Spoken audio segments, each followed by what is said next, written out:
បាទសួស្តីបងប្អូនថ្ងៃនេះថ្ងៃអាទិត្យហើយមានស្នៃបក់ធ្លុះមកក្បាលមកចែកម្លែកបងប្អូនមើលទុកជាចំណេះដឹងហើយបើបងប្អូនណាចង់បានចុងក៏អាចចូលសារមកបានបាទចុងមួយគូនេះគឺល្អហើយបក់ធ្លុះនេះជាប្រភេទមេចាស់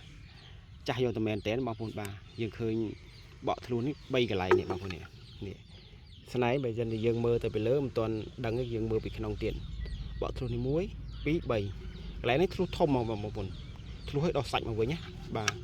យើងមើលខាងក្នុងនោះបងប្អូនឃើញនោះប៉ោង1 2 3កន្លែងហ្នឹងគឺវាធ្លុះឲ្យដល់សាច់មកវិញណាធ្លុះឲ្យដល់សាច់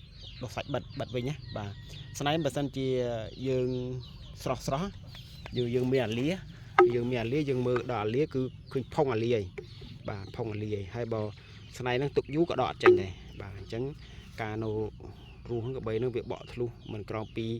5ឆ្នាំឡើងទេបាទពូស្នៃក៏បីបើសិនជាតាមចាស់គាត់និយាយគឺមេហ្នឹងគឺសិតតែពួកប្រភេទមេវងហើយដែលបក់ធ្លុះហ្នឹងបងប្អូនបាទហើយគាត់និយមដាក់ក្នុងផ្ទះការពារនៅមុនខ្មៅបាទចម្លាក់ខ្ញុំភាគច្រើនគឺខ្ញុំឆ្លាក់តែពីស្នៃនេះបងប្អូនបាទពូខ្ញុំបដោតទៅលើការការពារនៅអំពើប៉ុនមុនខ្មៅពពួកអមនុស្សបាទអញ្ចឹងកាលណាតែយើងរស់នៅធ្វើដំណើរតាមផ្លូវ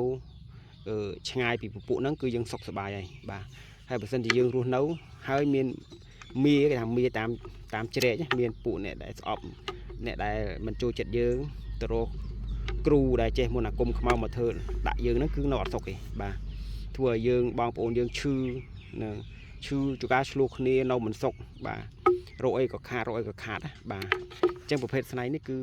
ផ្ដោតទៅលើការការពារផងប្រើហាងស្នៃផងអញ្ចឹងណាបងប្អូនបាទអញ្ចឹងចម្លាក់ខ្ញុំដូចខ្ញុំបានបង្ហាញបងប្អូនអញ្ចឹងបាទបងប្អូនមិនជាវខ្ញុំក៏ឲ្យទៅសំខាន់បងប្អូនបានស្គាល់ស្នៃដែរ